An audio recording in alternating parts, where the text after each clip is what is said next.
Très bien, salam alaikum.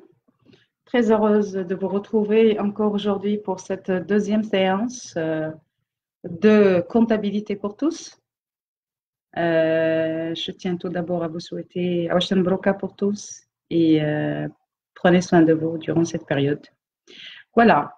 Donc aujourd'hui, pour cette deuxième séance, nous allons revenir sur la définition de la comptabilité générale rapidement, avant d'aborder notre deuxième chapitre portant sur les opérations et les flux au sein de l'entreprise.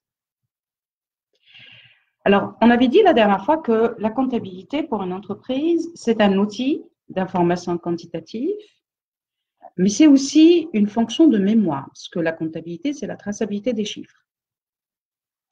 Elle permet d'enregistrer l'ensemble des opérations réalisées par l'entreprise, pour plusieurs raisons, mais trois principales raisons. D'abord parce qu'il y a une nécessité pour la gestion de l'entreprise et notamment pour les acteurs qui gèrent l'entreprise, la direction générale, mais c'est aussi pour l'ensemble, bien sûr, des actionnaires fondateurs de l'entreprise, parce que c'est un outil d'information qui permet de s'assurer que les objectifs sont atteints, que les moyens financiers, humains et matériels mis en œuvre ont été utilisés à bon escient. Donc, c'est un moyen de preuve, donc c'est un moyen d'information. Deuxièmement, parce qu'il y a une exigence de la loi. Ben oui, la loi 988 relative aux obligations comptables des commerçants oblige l'ensemble, bien sûr, des entreprises qui gèrent, qui réalisent des activités commerciales et industrielles à tenir une comptabilité, parce que c'est un moyen de preuve, sinon il y a un risque d'amende. Et puis finalement, parce qu'il y a une contrainte fiscale, la direction des impôts, la seule façon pour elle de s'assurer que les entreprises ont payé honnêtement leurs impôts, et donc il faudra produire des documents comptables qui permettent de refléter l'image fidèle, réelle, sincère de la situation comptable de l'entreprise, donc de sa situation financière. Et donc la seule façon de faire pour s'assurer que tout le monde paye honnêtement leurs impôts, c'est que vous devrez produire des documents comptables qui reflètent votre situation financière. Alors, partant de ces éléments-là, nous allons commencer à attaquer un certain nombre d'éléments relatifs à la vie de l'entreprise. On est au sein d'une entreprise qui réalise un certain nombre d'opérations. C'est des opérations qui peuvent être relatives à l'investissement, c'est des opérations qui peuvent être au quotidien, relatives au quotidien, c'est l'exploitation, c'est des opérations qui peuvent aussi concerner le financement. Et donc, nous verrons dans ce deuxième chapitre quels sont les types d'opérations réalisées par l'entreprise. Parce que ces types d'opérations seront liés automatiquement au jeu d'enregistrement comptable. Si vous avez compris de quelle catégorie il s'agit, normalement, vous n'allez pas vous tromper. Quand on passera au jeu d'enregistrement comptable, vous n'allez pas vous tromper à l'impact comptable et donc à la partie des comptes qui peuvent concerner, par exemple, un certain nombre d'opérations plus ou moins peut-être un peu délicates. Donc, nous verrons dans la première section de ce chapitre les types d'opérations. Elles sont au nombre de trois. Les opérations d'investissement, des opérations d'exploitation et des opérations de financement. Il n'y a pas une seule opération réalisée par une entreprise qui va échapper à ces trois types. Donc, vous devrez, à chaque fois que je vais vous donner un exercice ou un exemple, essayer de retrouver pour chaque opération comptable la catégorie d'opération à laquelle appartient cette information comptable. Nous verrons que de ces trois catégories d'opérations comptables, il y a un lien. Ben oui, parce qu'elles sont liées, les opérations. Je ne peux pas dissocier l'investissement du financement et je ne peux pas aussi dissocier l'investissement de l'exploitation. Vous verrez que c'est un lien direct et qu'à un moment donné, l'un va conditionner l'autre. Mais nous allons parler à la fin de la première section de la notion de flux. Et puis, nous allons approfondir la notion de flux dans la deuxième, la troisième section comme étant l'entreprise est un lieu ou un centre d'échange de flux externes, mais l'entreprise est aussi un champ de flux interne. Vous verrez que c'est grâce au flux de transformation de valeur qu'on peut obtenir des produits finis, qu'on peut obtenir des services, qu'on peut commercialiser des marchandises par catégorie de secteur d'activité. Alors, commençons d'abord par les types d'opérations réalisées par l'entreprise. Trois catégories d'opérations. Des opérations d'investissement, ce qu'on appelle en arabe l'istithmar, des opérations de financement, ce qu'on appelle en arabe tamwil, blam, c'est pas tamwin, tamwil, d'accord, et des opérations d'exploitation. Alors, les règles théoriques financières stipulent que les opérations d'investissement et de financement sont liées parce qu'elles font partie du cycle long, d'accord, des opérations de l'entreprise. Alors que les opérations d'exploitation, ce sont des opérations qui sont liées au quotidien, c'est-à-dire c'est les éléments récurrents qui sont répétitifs, qui se répètent, et elles sont liées au cycle court des opérations de l'entreprise. Prenons d'abord le premier cycle lent, le cycle qui lie l'investissement et le financement. Vous devrez tout d'abord savoir ce qu'on entend par investissement. Un investissement, tout simplement, c'est l'acquisition d'un bien durable, c'est-à-dire d'un bien qu'une entreprise va utiliser, va exploiter pendant une période supérieure ou égale à un an.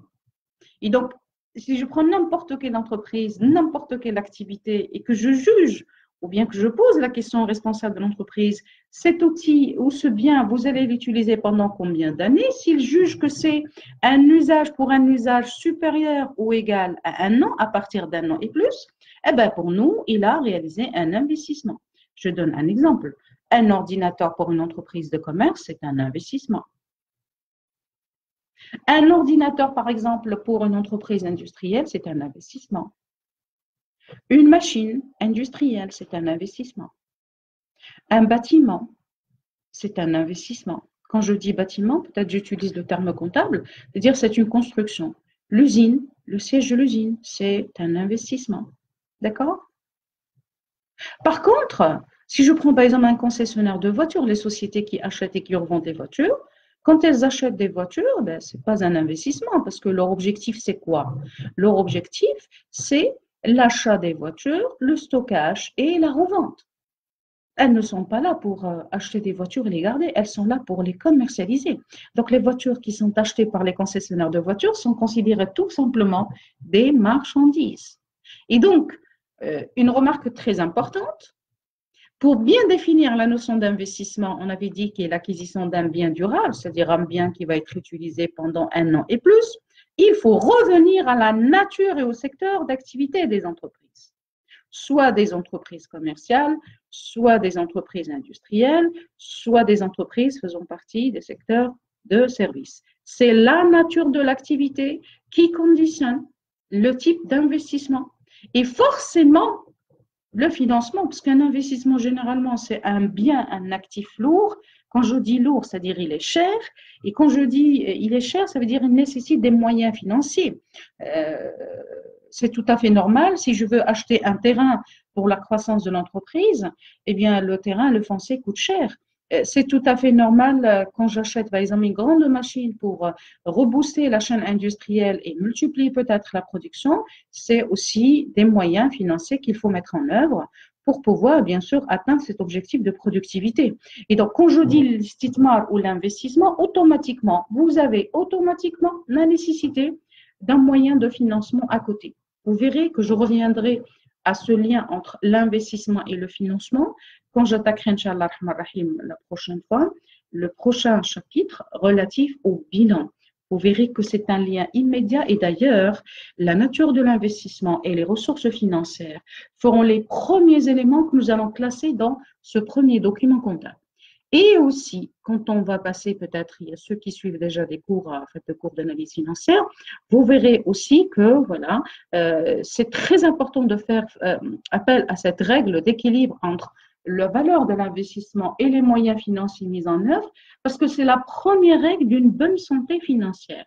Et d'ailleurs, c'est le point de départ. C'est la qualité, la nature et la valeur de vos investissements par rapport à quelles ressources financières vous avez fait appel pour financer ces investissements.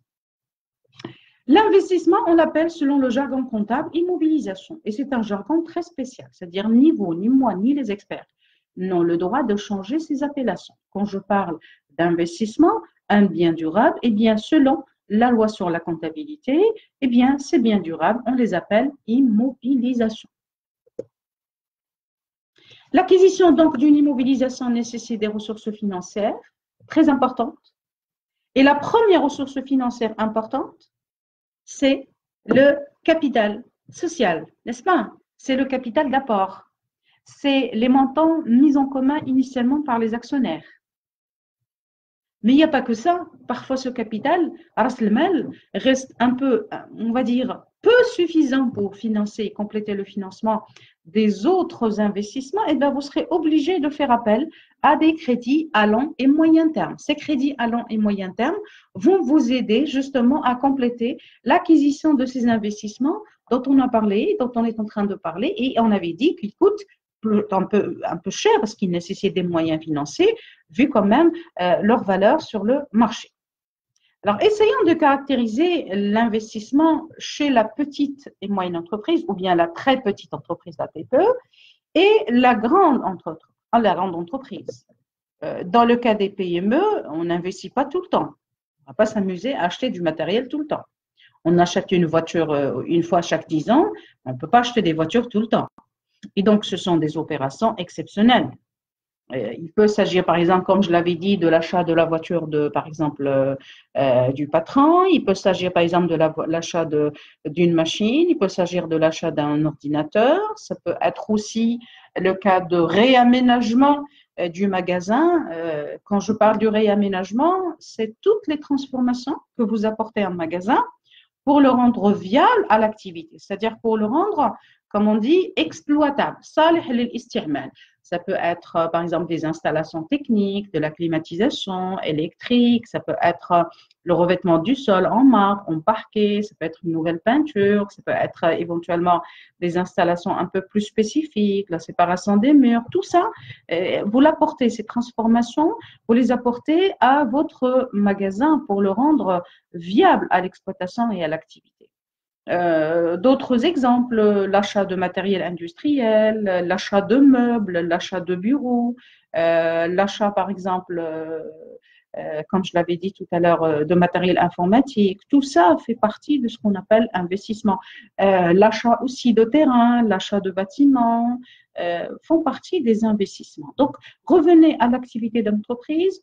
Essayez de vous mettre dans la peau du responsable. Est-ce que le bien acquis va être exploité pendant 1 an et plus? Très bien. Si c'est 1 an et plus, eh bien, c'est une immobilisation.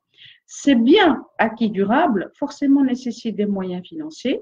Eh bien, la PME, comme elle est malheureusement sous-financée, elle va devoir faire appel à des crédits à long terme auprès de sa banque.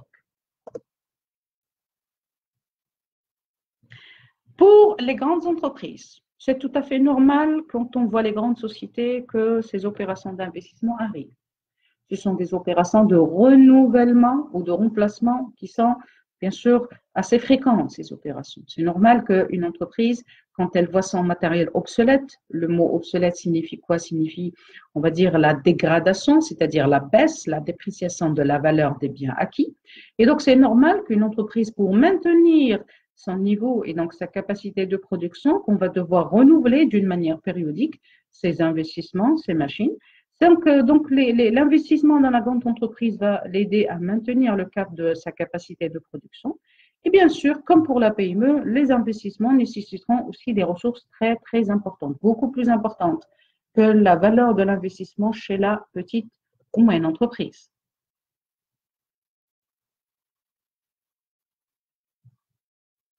Qu'en est-il maintenant de la deuxième catégorie d'opérations et qu'on appelle les opérations d'exploitation?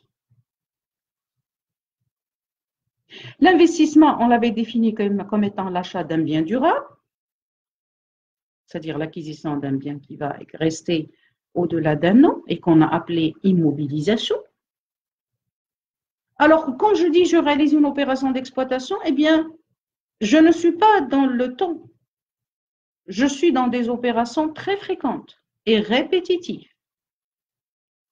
Donc, quand une entreprise réalise une opération d'exploitation, on dit qu'elle réalise une opération qui a un caractère répétitif, mais qui a aussi un caractère de renouvellement en fonction de la durée du cycle de vie ou du cycle d'exploitation d'une entreprise. Regardez. Le caractère répétitif va faire partie du quotidien de n'importe quelle entreprise, qu'elle fasse partie du secteur industriel, commercial ou de service. Vous allez vous retrouver avec du quotidien, avec du mensuel. Chaque mois, l'entreprise paye les factures, n'est-ce pas, d'achat de matières premières ou de marchandises. Chaque mois, une entreprise paye les salaires des employés et des ouvriers. Chaque mois, une entreprise va devoir faire appel à, par exemple, des dépenses d'exploitation telles que le paiement de la facture d'eau, d'électricité. Chaque mois ou chaque semaine, les entreprises, par exemple du BTP, Sharikat al-Bina, payent les, bien sûr, honoraires et plutôt les salaires des ouvriers. Chaque trimestre, peut-être, la société va devoir payer, par exemple, les honoraires de l'expert comptable ou va devoir payer la facture de l'agence de communication de publicité. Vous voyez, c'est récurrent, c'est répétitif. Pour, par exemple, une entreprise commerciale, que je donnerai le cas des grandes surfaces, métro, en fait, Carrefour, Marjane, etc., on achète régulièrement des marchandises et on vend tous les jours. On achète en stock et on vend. Donc, l'opération étant très répétitive. Chaque jour, les sociétés de services, telles que les banques, les assurances, les opérateurs téléphoniques, eh bien, elles nous vendent des services. Ça, c'est quotidien, au quotidien. Vous passez des appels tout le temps, le jour, le soir, du lundi au vendredi, vous pouvez passer chez votre banquier pour réaliser des opérations. C'est un service. La même chose, les sociétés industrielles, celles qui fabriquent, je prendrai le cas des sociétés, par exemple, qui produisent des produits frais, la centrale Danone, ou Cherki, ou n'importe quelle société. Vous avez de la production, c'est-à-dire c'est de la transformation. On achète le lait frais, on stocke, on le transforme, on ajoute des produits chimiques pour obtenir un produit fini. D'accord? Donc ça, c'est le répétitif. On dit que ce sont des sociétés qui réalisent des opérations d'exploitation. Tous les jours, ça peut être toute la semaine, ça peut être tous les mois, ça peut être tous les trimestres, ça peut être tous les semestres. C'est répétitif. Je sais que certains étudiants, souvent, ils posent la question, ils me disent, Madame, qu'en est-il de la police d'assurance, c'est-à-dire Shahadat Amin? On la paye annuellement. Est-ce que c'est une opération d'exploitation? Je dis oui, c'est une opération d'exploitation parce qu'elle arrive chaque année. Vous pouvez décider de la payer chaque année, comme vous pouvez décider de la fractionner sur deux fois, donc chaque trimestre, chaque semestre. Vous pouvez aussi vous pouvez la fractionner chaque trimestre. Vous pouvez aussi décider de la fractionner chaque mois. Hein. Si vous voulez payer mensuellement une petite somme, eh bien c'est faisable. C'est faisable. Parce que vous ne pourrez pas finalement assurer votre activité sans assurance. Vous êtes obligé de souscrire des polices d'assurance pour couvrir tous les sinistres et tous les risques au sein de votre activité. Alors, en général, on considère que les opérations d'exploitation qui sont répétitives, récurrentes, etc., ce sont des opérations de charges et de produits. On les qualifie de charges et de produits, c'est-à-dire toutes les dépenses et toutes les charges supportées par une entreprise, périodiquement, les salaires, les loyers, la facture d'eau, de téléphone, d'électricité, les achats de matières premières, les dépenses d'exploitation, les frais de transport, les frais de publicité, les frais de téléphone, les frais de communication, les honoraires, les différents honoraires payés aux partenaires, tout ça fait partie de l'exploitation. Les ventes de produits, les ventes de services, les produits accessoires font partie de l'exploitation. Donc, quand on parle de l'exploitation, on parle de produits et de charges. On verra, Inch'Allah, dans les futures séances, on va parler d'un document comptable très important, souvent appelé le compte de résultat, mais le langage comptable, c'est le compte de produits et charges, et qui va justement nous démontrer la composition de ces charges-là et de ces produits. Donc, il y aura un document comptable que nous allons traiter et qui va parler spécialement des charges et des produits, et c'est ce qu'on appelle le CPC, le compte de produits et de charges, d'où l'abréviation CPC. Ces opérations d'exploitation présentent aussi un caractère de renouvellement. Pourquoi? Parce que, en fonction de la durée de cycle de vie de l'exploitation de l'entreprise, dès qu'un produit a traversé toutes les étapes du processus de fabrication, par exemple le cas d'une entreprise industrielle, un autre produit est lancé pour la fabrication. Ça veut dire que la chaîne, elle ne s'arrête pas.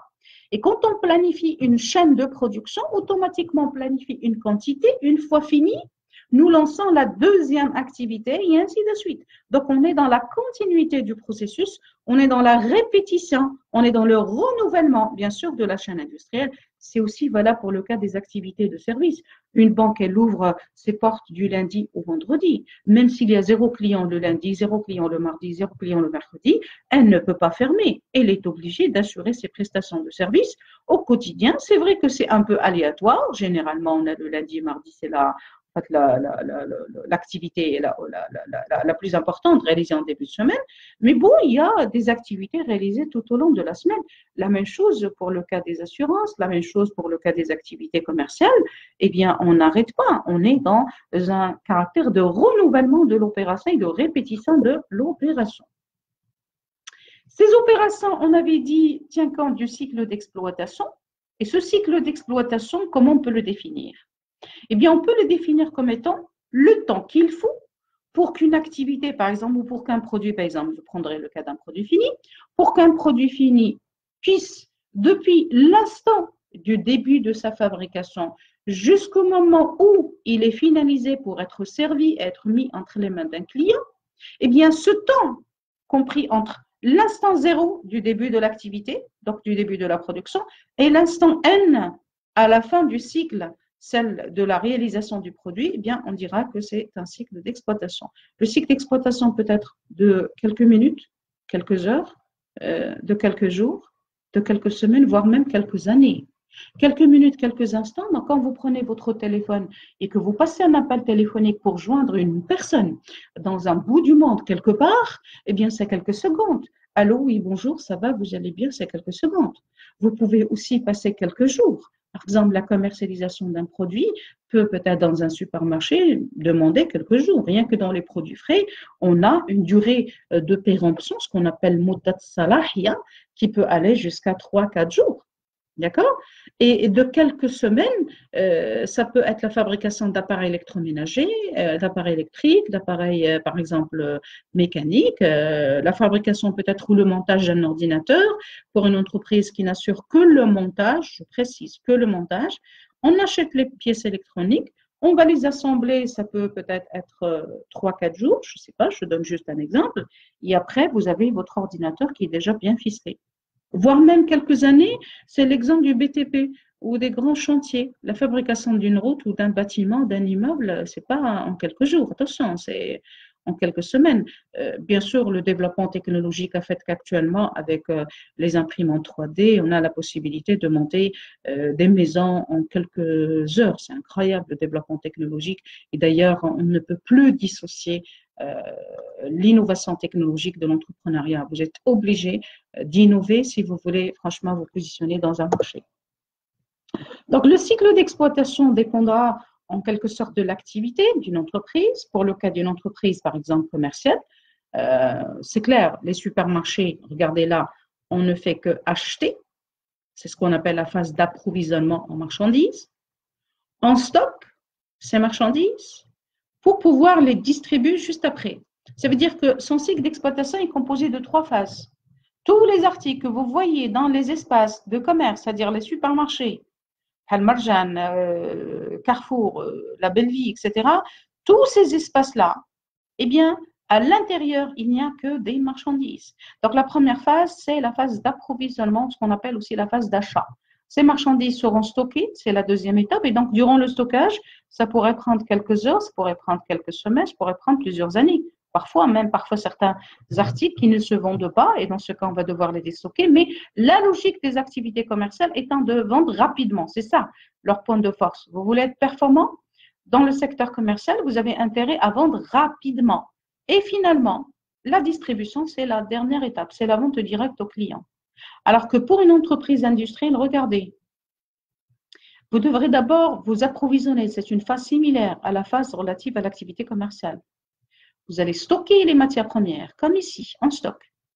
Mais vous allez produire, ça veut dire que vous allez transformer ces matières premières pour pouvoir obtenir, d'accord, en quelque sorte des produits finis. Donc, à la fin de la chaîne de production, j'obtiens, je reviens s'il vous plaît au dernier slide, voilà, j'obtiens des produits finis pour pouvoir les distribuer et ça sera la dernière étape. Vous voyez, regardez combien de phases est composé, par exemple, le cycle d'exploitation d'une industrie. Vous avez 5 phases, alors que pour le cas des entreprises commerciales, vous avez 3 phases.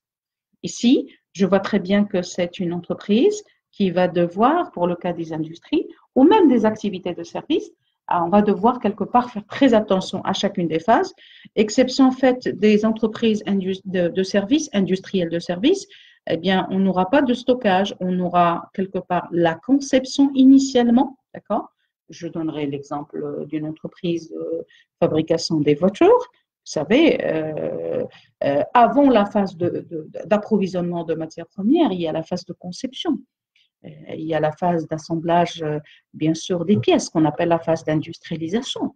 Il y a la phase de fabrication des prototypes. Et donc, tout ça est une phase qui vient avant la phase d'approvisionnement, parce qu'on ne peut pas comme ça lancer la fabrication d'une marque de voiture avant de s'assurer du modèle et du type de la voiture que nous voulons acheter. Donc, dans un premier temps, essayons de regarder qu'est-ce qu'on veut produire, les types de marques. Donc, il y a une phase très importante qui vient avant la phase d'approvisionnement, c'est-à-dire d'achat. Ce n'est qu'il faut que les modèles étant identifiés ici, je peux vous assurer que ça prend plusieurs années, en moyenne 5 ans pour identifier 1 ou 2 modèles qui vont être fabriqués.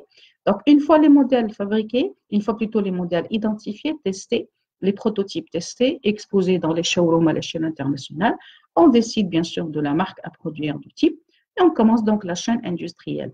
Pour les activités de service, non. Les activités de service, on n'a pas d'approvisionnement, souvent.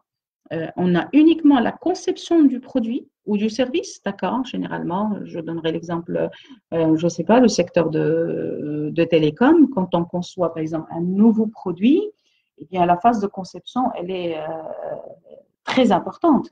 Et donc la production, c'est quoi? La production, ici, elle est composée de 2 parties. Il y a la partie technique et il y a la partie software. La partie technique, c'est elle qui nécessite tous les outils techniques pour pouvoir assurer justement le lancement de ce produit via le réseau. Et la partie, bien sûr, software, c'est justement ces programmes, ces algorithmes qui, bien sûr, sont indispensables pour permettre à un client de consommer un tel produit. Et donc, vous voyez, c'est un peu immatériel avant de passer à la phase de commercialisation du produit. Alors, ces opérations d'investissement et d'exploitation sont liées. On ne peut pas les dissocier. Vous verrez que ce lien est déterminé à 2 niveaux. D'abord, l'exploitation détermine la nature et le volume de l'investissement. Et l'investissement conditionne l'exploitation. Je vous prie de faire très attention à ce chapitre-là, parce que c'est un chapitre qui va conditionner tout ce que nous allons voir par la suite. Vous verrez que nous allons toujours revenir. Je vais vous rappeler, d'accord, ce qu'on a vu dans le 2e chapitre. Vous voulez réussir le jeu d'enregistrement comptable, faites très attention à ce qu'on est en train de dire aujourd'hui. Parce que si vous avez compris justement la nature des opérations, logiquement, vous n'allez pas vous tromper au jeu d'enregistrement comptable.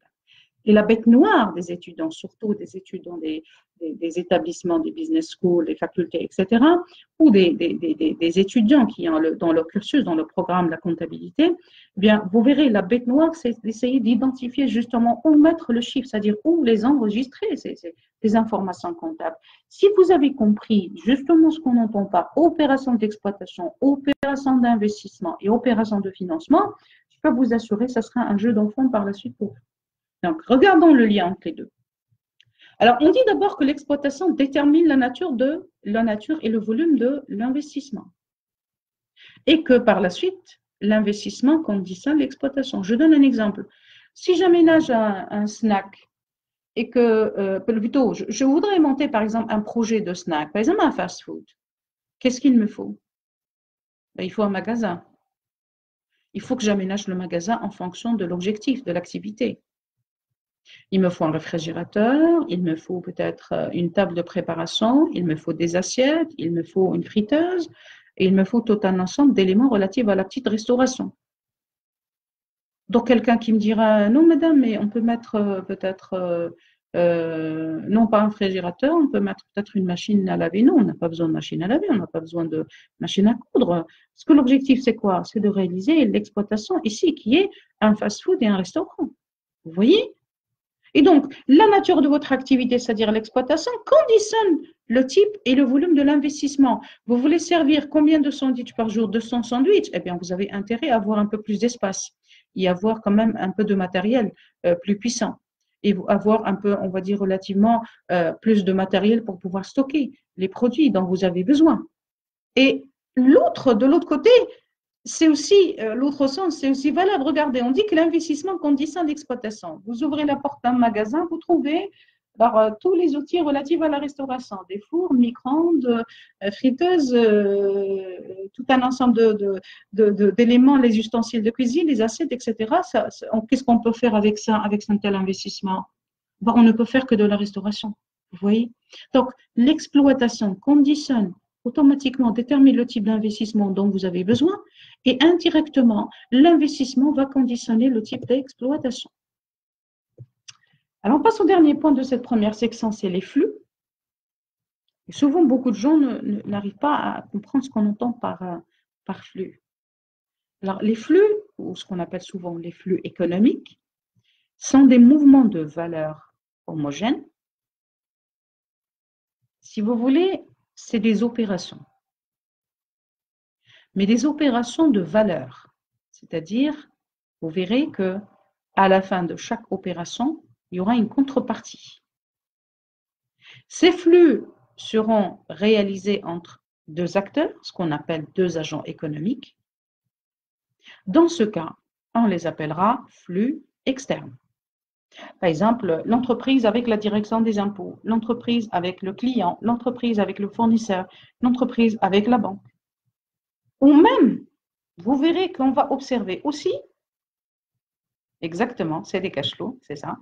Moi, je préfère éviter de parler de mots techniques. Pourquoi? Parce que je m'adresse à une population qui n'est pas initiée à la comptabilité. Je m'adresse à une population qui souhaite s'initier. C'est pour cela que mon objectif, c'est de banaliser. Vous verrez au fur et à mesure, quand on va avancer, etc., je pourrais à ce moment-là me permettre d'utiliser la notion de cash flow. Donc, on y va tout doucement, le temps que les personnes qui ne sont pas initiées justement à la comptabilité puissent facilement se mettre dans le bain. Et donc, il y aura aussi des flux ou des opérations à l'intérieur d'une entreprise. C'est ce qu'on appelle les flux internes. Commençons d'abord par les flux externes. Regardez, les flux externes sont des flux réels. C'est des flux aussi financiers qui lient l'entreprise à ses partenaires. On verra de quel type il s'agit. Les flux internes, en réalité, à l'intérieur de l'entreprise, eh bien, dans ce cas, il faut savoir les analyser pour pouvoir identifier comment je peux créer de la valeur à l'intérieur de l'entreprise. Commençons d'abord par les flux externes. Ils sont très importants, les flux externes. Vu d'abord leur caractère bilatéral, vu que nous allons les interpréter sur le plan économique, et que ce sont des flux qui conditionnent l'existence de l'entreprise. Une entreprise, c'est un acteur vivant. Une entreprise vit dans un environnement où il y a des parties prenantes, il y a des partenaires, et donc une entreprise ne peut pas travailler toute seule. Elle est obligée d'avoir des partenaires dans son environnement. D'abord, pour le caractère bilatéral. Les opérations réalisées par l'entreprise avec un acteur de son environnement, qu'on va appeler agent, a un caractère bilatéral. Il s'agit d'un échange. Regardez. Je prendrai le cas d'une entreprise avec son client. Une entreprise vend un bien, ça peut être une marchandise, ça peut être un service, ça peut être un produit fini, et le client paye en contrepartie. Regardez, ça c'est un caractère bilatéral, c'est un échange donnant-donnant. Moi, l'entreprise, je vous vends un bien ou un service, et en contrepartie, vous, le client, vous me payez la contrepartie. La valeur de bien, supposons, elle est de 1000 dirhams. Ça veut dire, en contrepartie d'un bien que je vous accorde, vous me donnez et vous me payez en contrepartie 1000 dirhams. Ça, c'est ce qu'on appelle le caractère bilatéral. Comment je peux interpréter justement ce schéma ou ce caractère bilatéral? Le client achète le bien à l'aide des moyens financiers, ce qu'on appelle les fonds, qu'il va remettre à l'entreprise Donc, nous allons dire que le client dispose de ressources. C'est quoi la valeur de ces ressources? C'est 1000 dirhams. En contrepartie de quoi? En contrepartie du bien que l'entreprise va lui vendre, et c'est ce qu'on appelle l'emploi réalisé. Donc, le bien sera acheté par le client grâce à des ressources. C'est-à-dire que le client va réaliser un emploi, l'achat d'un emploi, en contrepartie d'une ressource qu'il va accorder. Regardez, à chaque fois, l'élément entrant chez le client, c'est un bien, c'est ce qu'on appelle emploi, et l'élément sortant chez le client, grâce à quoi il va devoir sortir des ressources, à savoir 1000 dirhams. Alors que l'entreprise, elle vend le bien. L'élément sortant, c'est le bien ici. Et dans ce cas, chez l'entreprise, le bien, c'est la ressource. Ce n'est pas comme dans le client. Le client, qu'est-ce qu'il sort? Il va devoir donner 1000 dirhams. 1000 dirhams, c'est la ressource. Alors que le bien, lui, chez l'entreprise, il va être accordé. Ici, la ressource, c'est le bien et non pas l'argent. Donc, l'entreprise, elle va vous donner un bien, c'est la ressource. En contrepartie de quoi? Elle reçoit de la part du client 1000 dirhams. Elle réalise un emploi de 1000 dirhams. Les entrées, c'est à chaque fois des emplois et les sorties, c'est des ressources. Tout dépend de la position là où vous êtes en fonction du caractère bilatéral. Vous verrez qu'on appelle emploi la valeur obtenue par chaque agent économique. En échange de quoi? En échange de la ressource qu'il fournit. Pour faire des emplois, tout ce que vous achetez des emplois, tous les biens que vous réalisez, vous avez chez vous à la maison, c'est des emplois. En contrepartie de quoi? En contrepartie d'une ressource. La ressource, c'est la contrepartie, c'est-à-dire la sortie des flux et la sortie de ces cash flows qui vous permet justement de générer l'acquisition de ces emplois. Donc, les entrées, c'est des emplois et les sorties, c'est les ressources. Mémorisez bien, s'il vous plaît, cette information. En les classant, regardez pour l'entreprise, la ressource, c'est le bien et l'emploi, c'est la liquidité, c'est-à-dire les moyens payés par le client. Par contre, pour le client, la ressource, c'est la liquidité et le bien, c'est l'emploi. Et quand avec un peu de recul, une entreprise cliente, le client peut être aussi une entreprise personne morale. Donc, je peux avoir du B2B, c'est-à-dire, ça, c'est une entreprise fournisseur, ça, c'est une entreprise client. L'entreprise fournisseur, elle, la ressource, c'est le bien vendu et l'emploi, c'est la liquidité reçue, c'est-à-dire l'argent reçu par l'autre entreprise.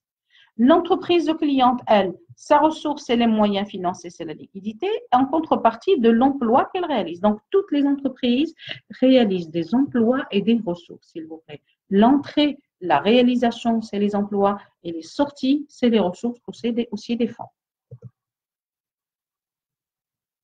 Quels sont les types de flux externes qu'on peut imaginer? C'est-à-dire cet échange-là que j'avais montré tout à l'heure entre l'entreprise et son client et qui nous a permis justement d'identifier la notion d'emploi et ressources.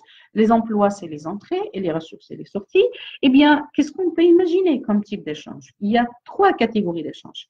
Il y a les flux réels, il y a les flux quasi réels et il y a les flux financiers. Les flux réels portent sur des biens et des services vendus, achetés par l'entreprise. Pour le vendeur, ce flux constitue une ressource. Le vendeur, on l'appelle aussi fournisseur. Pour l'acheteur, ou ce qu'on appelle le client, il constitue des emplois. Par exemple, l'achat de marchandises, l'achat de bureaux, l'achat de machines, c'est aussi des emplois en contrepartie de quoi? Des ressources. L'achat de marchandises, l'achat de matières premières, les marchandises, les matières premières, tout ce que vous pouvez avoir dans une entreprise, c'est des emplois. En contrepartie de quoi? En contrepartie des ressources. Là, c'est des flux réels tangibles, c'est-à-dire que je peux toucher. Mais je peux aussi acheter des flux immatériels. Attention, hein, l'achat d'un logiciel, c'est immatériel. D'accord? L'achat, par exemple, d'une autorisation d'exploitation d'un procédé donné, c'est immatériel, n'est-ce pas? Alors, ces éléments immatériels, vous verrez, Inch'Allah, quand on va passer lors de la prochaine séance à l'étude du premier document comptable de bilan, ces biens immatériels, on les appelle les incorporels. Des incorporels. Les flux maintenant quasi réels. Alors, les flux quasi réels portent sur des prestations généralement de services fournis par des agents économiques, autres que les entreprises industrielles ou commerciales. Ça peut être des flux de travail, ça peut être des flux de prestations financières, comme ça peut être des flux de prestations publiques. Regardez, des flux de travail. C'est l'exemple type d'une entreprise avec, par exemple, un expert comptable ou avec le médecin de l'entreprise. L'expert comptable fournit la tenue, le service, c'est la tenue de la comptabilité de l'entreprise, et l'entreprise paye en contrepartie de l'argent, c'est ce qu'on appelle des honoraires.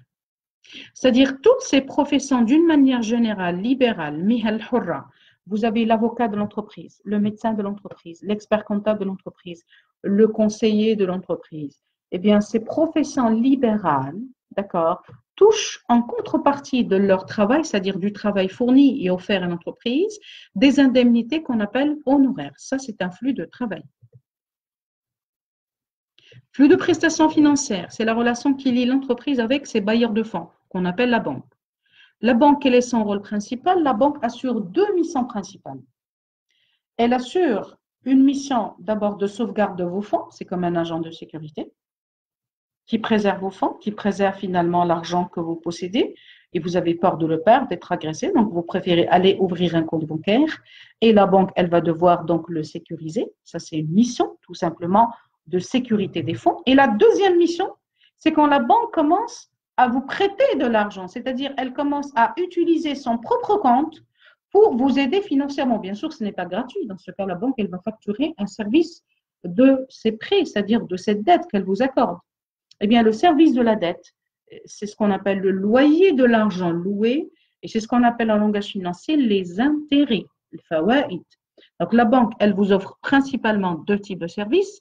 Un service de tenue et de sécurité de vos fonds, plus un service de prêt accordé et qui est payé en contrepartie des intérêts.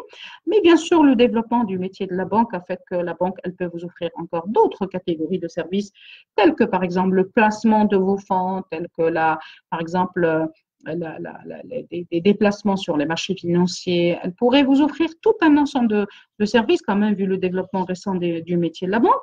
Et en contrepartie, bien sûr, l'entreprise, elle paye quelque part des indemnités. Ça peut être un service bancaire, ça peut être bien entendu des coûts de loyer, c'est-à-dire les intérêts payés en contrepartie. Donc, vous avez quelque part l'entreprise qui sécurise vos fonds, mais vous, vous êtes censé payer le coût.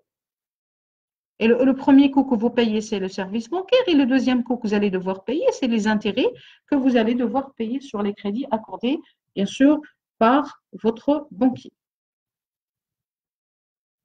Troisième catégorie de flux quasi réels, c'est les flux de prestations de services. Essentiellement, c'est les flux entre l'État Doula, s'il vous plaît, toujours l'État, c'est avec un E majuscule, hein, parce que je vois beaucoup de personnes, étudiants, qui mettent E en minuscule. L'État, c'est avec un E majuscule parce que c'est Doula, attention, à travers ces institutions. L'administration dont a peur souvent l'entreprise, c'est la direction des impôts. Alors, vous êtes censé, bien sûr, contribuer au financement de l'État, et les principales recettes de l'État, ce sont des recettes fiscales, c'est-à-dire des impôts qui peuvent être sous forme d'impôts sur les revenus, l'impôt sur les sociétés, la TVA, la taxe sur la valeur ajoutée et d'autres catégories d'impôts. On va, Inch'Allah, en parler tout au long de ce cours-là. L'essentiel, c'est que l'État, en contrepartie des impôts que vous payez, elle vous donne des services, la sécurité, les fonds, les routes, les autoroutes, l'amn, quand même. On ne peut pas vivre dans un état instable, heureusement, avec la stabilité, donc la sécurité fournie, bien sûr, par Doula. On vous offre ces prestations de services, et donc c'est tout à fait légitime que vous payez et vous contribuez au financement de l'État. Donc c'est à travers les impôts que nous payons tous que l'État pourrait assurer ces prestations de services. La troisième catégorie de flux, c'est les flux financiers. Les flux financiers se décomposent de deux catégories, Alors, les flux de monnaie et de quasi-monnaie et les flux de créances et de dettes.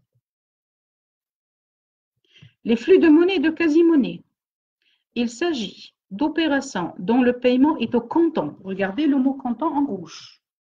Au comptant, c'est-à-dire immédiatement. Il s'agit d'un paiement immédiatement, soit contre chèque, le chèque, c'est un moyen de paiement à vue, faites très attention. C'est-à-dire, c'est un moyen de paiement immédiat. Attention, quand vous remettez un chèque pour payer un fournisseur donné, pour la date, je ne sais pas, on est le 19 mai, vous mettez le 19 mai de l'année 2021. Faites très attention. Vous êtes censé disposer de la valeur du chèque, ce qu'on appelle de la provision dans votre compte bancaire. Le maouna. Vous ne pourrez pas émettre et libeller un chèque alors que vous avez 0 dirham dans votre compte bancaire. Faites très attention, parce qu'il y a la sanction pénale, hein, attention, il y a la contrainte de corps, hein, alors, il s'agit donc d'opérations dont le paiement est comptant immédiatement. Je peux payer contre chèque, comme je peux payer contre espèce, comme je peux payer aussi contre ce qu'on appelle le warqa tijariya, c'est l'effet de commerce. Les flux de créances et de dettes, il s'agit d'opérations dont le paiement ne s'effectue pas immédiatement, mais le plus souvent par un crédit différé dans le temps. Par opposé au flux de monnaie de quasi-monnaie, quand un client s'adresse à votre entreprise et il paye au comptant, c'est que soit il va sortir des billets de banque pour vous payer, soit qu'il va sortir un chèque, il va le signer, soit qu'il va immédiatement vous libeller une reconnaissance de dette, ce qu'on appelle warqa tijariya ou l'effet de commerce. Et sinon, les flux de créances et de dette, c'est un client qui ne payera pas maintenant tout de suite. C'est un client qui va payer dans le temps, dans une semaine, dans 2 mois, dans 3 mois. Dans ce cas, je vais dire que moi, j'ai une créance envers mon client, on l'appelle créance client, et lui, le client va dire qu'il a une dette envers moi, ce qui est son fournisseur. Donc, il a une dette fournisseur. Regardez, vous avez ce schéma. Soit un client, c'est l'acheteur qui achète une marchandise auprès d'un fournisseur. Bien sûr, les mouvements, les opérations de flux de créances et de dettes supposent que le client a une dette à payer envers son fournisseur et le fournisseur a une créance à mobiliser sur son client.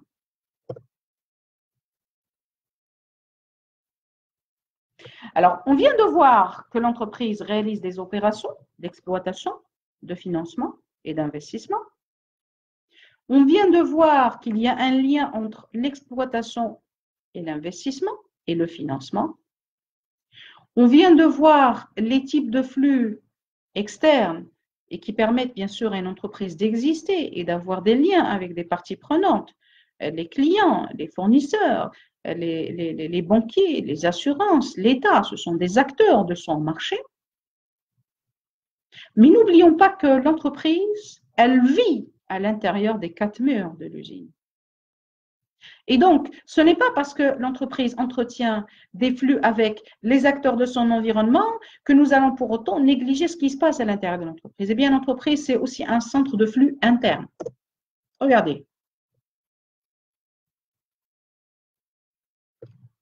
À l'intérieur de l'entreprise, je peux identifier des flux réels. C'est le passage de matières premières de l'atelier de stockage vers l'atelier de fabrication. Ça, c'est un flux réel. Ou des flux financiers, c'est le transport de fonds, par exemple, d'un magasin de showroom ou peut-être du magasin de l'entreprise destiné à peut-être servir les clients directement vers le siège. Ça, c'est un flux financier. Alors, dites pas, madame, non, le magasin, c'est à l'extérieur des 4 murs. Non, je suis bien sûr, à l'intérieur des 4 murs de la personne morale. Quand je dis les 4 murs de la personne morale, ce sont des opérations entre le personnel, les employés, entre les responsables, les services à l'intérieur de l'entreprise. Quitte même à voir peut-être un magasin, je ne sais pas, à Tanger, y avoir le siège à Rabat, eh bien, ça, c'est toujours parce que c'est à l'intérieur de l'entreprise, parce qu'il n'y a pas d'acteur externe qui va casser ici la chaîne d'opérations internes, on l'appellera toujours flux interne. Mais ça peut être aussi des flux de transformation économique de valeur. Et oui, nous allons insister sur ces flux de transformation économique. Regardez, je récapitule. Vous allez avoir des flux internes, c'est le déplacement de marchandises, des flux réels. Vous allez avoir des flux internes financiers, le déplacement de fonds peut-être d'un magasin vers le siège, mais aussi la troisième catégorie de flux internes, c'est le flux de transformation de valeur. Regardez. Les transformations de valeur constituent l'essentiel de ces flux internes. Et c'est d'ailleurs la partie la plus importante des flux internes. Parce qu'ils vont décrire le processus de réalisation de la valeur à l'intérieur de l'entreprise. Qu'est-ce qui fait qu'une entreprise vous dit, moi j'ai créé de la valeur? Je prendrai l'exemple type d'une entreprise industrielle, où la chaîne industrielle est composée des étapes suivantes. Vous avez la phase d'achat, ou ce qu'on appelle l'approvisionnement. La phase de production, c'est le process industriel, avant d'obtenir un produit fini avec un coût de revient. À chaque phase, vous allez dégager un coût donné.